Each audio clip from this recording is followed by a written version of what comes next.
So, Les Levine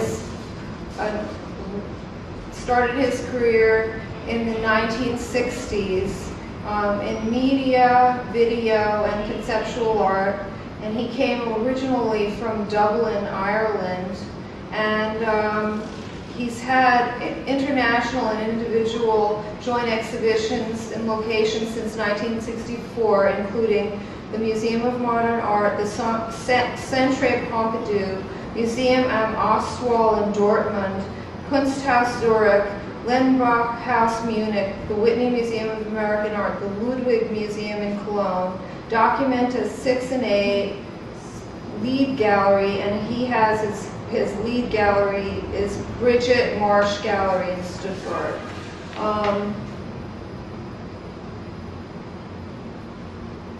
And he's done a lot of major, really large billboards, and a lot of oh,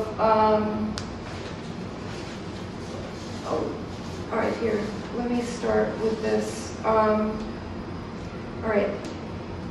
Born in Dublin, Ireland, lived in Toronto, Canada for 7 years, and then landed in New York just at the point when pop art was erasing abstract expressionism. And the artists in New York were Warhol, Indiana, Rosenquist, Oldenburg, Chamberlain, Marisol, and Les Levine was very interested in media art, and it was the beginning of something called media art, which Nam June Paik, Frank Gillette, Juan Downey, Gary Hill. I'm just wondering whether you were very influenced by process art at all, since your work was, you were into media art, which is really not process art. Well, I did a process piece that actually in Alberta, Canada, called Cornflakes. When was it? I think it was in 1969, in which I poured 250 jumbo boxes of cornflakes on a field called the Winston Churchill Square, which is the center of town in Edmonton, Alberta. And I guess that certainly was a process piece. And I did also the piece called The Process of Elimination at where the Bob's Library is now. That was an empty space before they put up the Bob's Library, the NYU Bob's Library, and I did a work there. Again, I think in 1968. So I guess to some degree, I was involved with process art, and I think process art is sort of like about, you know, the structure of things and the way things work, etc. and so forth. But sooner or later, you get to know how they work, and then you have to do something with them. Because many of your friends were big process artists. You know, they were, that whole period that wasn't painting was doing process art. So, you know, there were people who were involved with media art, like Jenny Holzer. You know, they were starting to get, was she around in the 70s? I think so. The late 70s. Yeah. But all this that we're talking about is very much before then. Right. It's in like the 10 or 12 years. Or even and, late 60s. Yeah. Actually from the mid-60s on for about 1967. I think that, you know, process art, or whatever you want to call it, I think they did call it process art because I think, you know, art historians and pedants can't resist being a pedant. And sort of, you know, in a certain kind of way, they have to put a name on everything. Even though I think that probably the reason people were doing things like that was to find out, you know, how things are done. It's like, you know, you do a painting, or you make a painting, and you put a mark on canvas, and then you put another mark, and this, that, and the other thing. But if you do things that are out in the environment, and you know, they're sort of involved with some kind of process or another, you don't really know what the effect is going to be.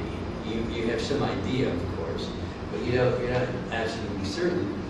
And in a way, I think process art was a transition from conceptual art into whatever came after that. You know, it's sort of like, I don't think the When process you're artists speaking were about really... conceptual art, are you talking about Duchamp? No, I'm not talking about Duchamp. Duchamp was a Dadaist, and no doubt he had some influence on conceptual art, but I think conceptual art is entirely different than Duchamp, entirely. But I thought conceptual art really didn't happen until the 90s. Conceptual art happened in the 60s. It With was Yoko simultaneous. Ono? No, it was simultaneous to pop art. It was happening at the same time. I mean, people like Lawrence Weiner, Joseph Kosuth, those kinds of people, and a whole lot of other people, to some degree, Larry Simpson, you know. They were considered conceptual artists and not outdoor sculptors. Well, I know what Lawrence Weiner was like, but I mean, Robert Smithson. Well, I think that, you know, yeah, it's outdoor sculpture, but it's outdoor sculpture. Conceptual, Yeah, it's conceptually based, I would say, more than, let's say, it's not so much about, you know, aesthetically based. Isn't it more architectonic? No, it's not architectonic. It's related to architecture, but I wouldn't call that architectonic. In other words, the point I'm trying to make is that it's more related to the concept of what makes a thing or what is a thing, as opposed to here's a beautiful thing. You know, so in that sense, it has a conceptual base. Of course, in the case of Gordon, it's related to architecture. I don't think it's architectonic, but I mean, Gordon cutting buildings and doing stuff like that. He was using the space that was already so-called physically made to you know, cut into it or do something that made it become something else. So it's a question that he was sort of like questioning what is architecture in any way. You know, Well, or what mean, makes a space or what. They were creating a mood, it was an emotion, I think, also. I mean, there's an emotion in your work too. I mean, it has to do with that you were always trying to make people feel comfortable about language. I mean, I always felt like you were, when I was a young artist, you were trying to help the young artists feel that they could communicate. Well, I think that, you know, the one thing, let me just finish this thought. One thing that I think is sort of important is that people forget that language makes pictures just the same way as pictures make language. And it's not as simple as, you know, I know all the time in my work I've often thought, you know, gee, I wish I could take the language out so that I wouldn't be dependent on that kind of idea. But you know, I think that would be rather silly because so much of what we do in the 21st century is about language. When you watch TV, as example, a guy is saying something and lo and behold, underneath it says what he's saying, or it says something related to what he's saying. So language has become, you know, as crucial to our means of expressing ourselves as images have.